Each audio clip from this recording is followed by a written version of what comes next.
My name is Jarnea. Many people on the interweb kind of refer to me as Joy. It's much easier. My channel is Joyfully Natural. If you're interested in mom life, lifestyle, and now I'm going to put out a series of my experience with Connections Academy. I'm in Texas, so this will be Texas Connections Academy, and it will be from my son who is going into the 5th grade in the 2021-2022 school year.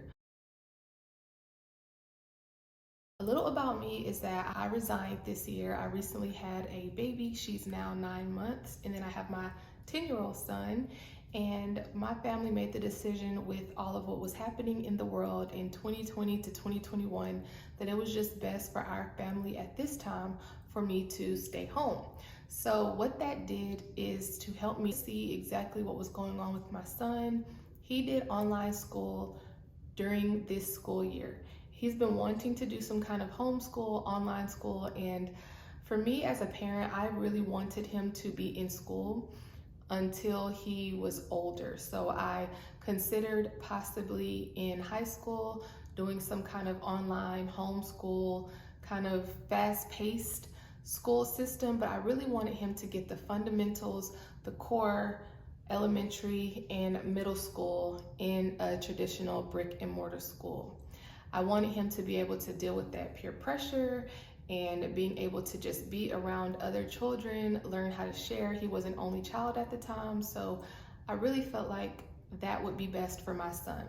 At the same time, I was a school teacher teaching in the same school district that he was in, and so I knew the curriculum and what he should be learning, and so I could come home and extend his learning if I needed to. Being at home with him this last school year, I already knew that he learned at a quicker pace, but when you're in a traditional school setting, he was usually the child who would finish first, help out the other students, help the teacher, just spend a lot of his time helping others, which his teachers always raved about. But when he would come home, the most exciting part of his day would always be PE and recess.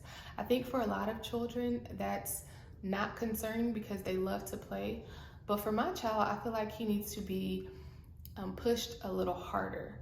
For instance, I taught 5th grade when my son was 3 or 4 years old, and I would come home and I would teach him the same things that I was teaching my students at school. I push him. Education is really important to my family. We love biblical knowledge, and learning is just really important. I feel like my child, any person should always learn something new every chance he or she gets. With that being said, I learned seeing my son at home on the online setting where he was there with the teacher, with the rest of his class, but sitting in front of a computer, it wasn't really working for him. And I think it's because the school district that I used to work for and the school district that he's been a part of since he's been born, they really didn't have anything in place to help teachers to be able to help students with an online setting.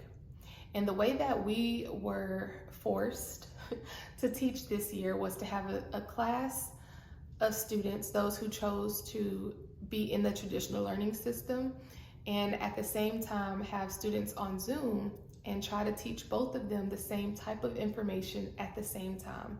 And I really don't think it was the best way to do it, but that's the way that we had to do it this year.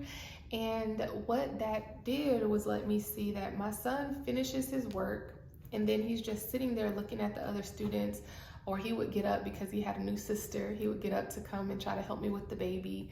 And then I was thinking and I learned, okay, he's finishing his work. The other students are still working. And this is the same kind of thing that happens in the classroom. He's just trying to find different things to do. My husband and I talked about this situation, and he was kind of like, we want the best for our son. And so if we needed to pay for some kind of school, then that would be the route that we chose.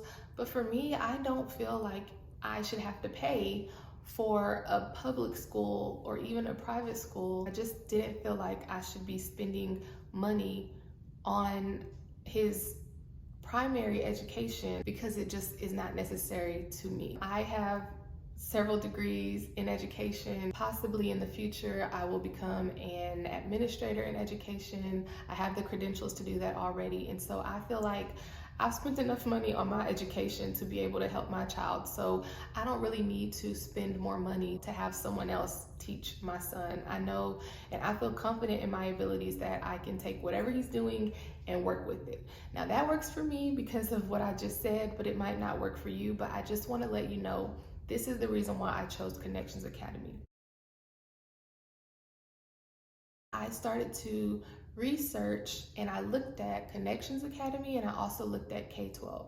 Those are both free public school settings that are done online. In doing my research, it seems that with K-12, and from this I could be completely wrong because I haven't experienced them personally, but from what it seems like to me is that you have to kind of be there with your child, and your child's going to be in some kind of setting with the teacher every day.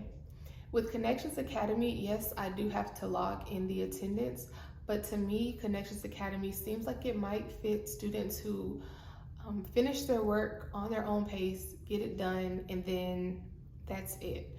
And again, I could be wrong, but it just seems like to me that that will work out better for my situation and my family.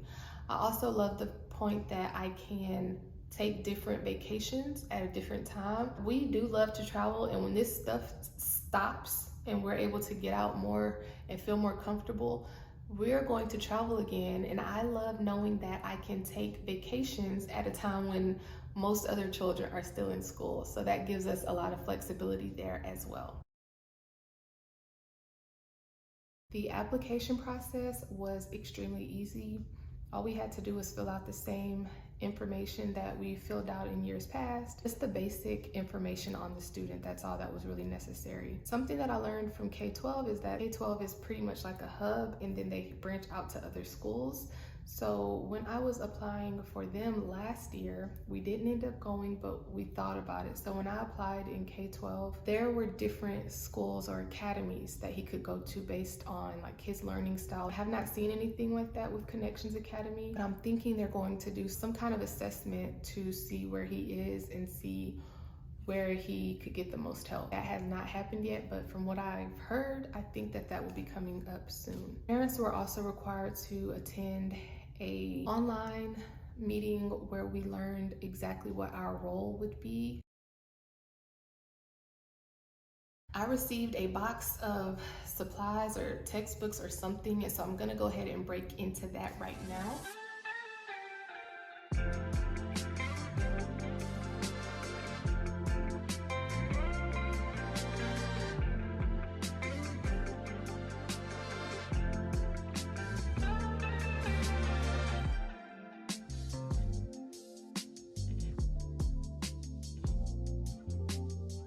From what I see, the box contains reading, writing, and math, grammar, handwriting. I didn't see anything about science or history, social studies, anything like that. I'm not sure if there's going to be another box that we'll be receiving, but I would almost think that we would receive some science supplies. Hopefully, I hope there are labs and things like that involved. I know that students learn a lot more when there's hands-on, minds-on learning. So I'm hoping that we will receive another box. At this point, I'm waiting for contact from his teacher and possibly some other supplies. The first day of school is in about a month. I will let you know how things are progressing. If you have any questions about my experience so far, or what will be happening throughout the year, I'm going to make this a series. I look forward to chatting it up with you in the comments and letting you know about how our year goes with Connections Academy. Make sure you subscribe, give this video a thumbs up, and I will see y'all soon. Thank you so much for watching, and I hope it helps some of you out. Bye.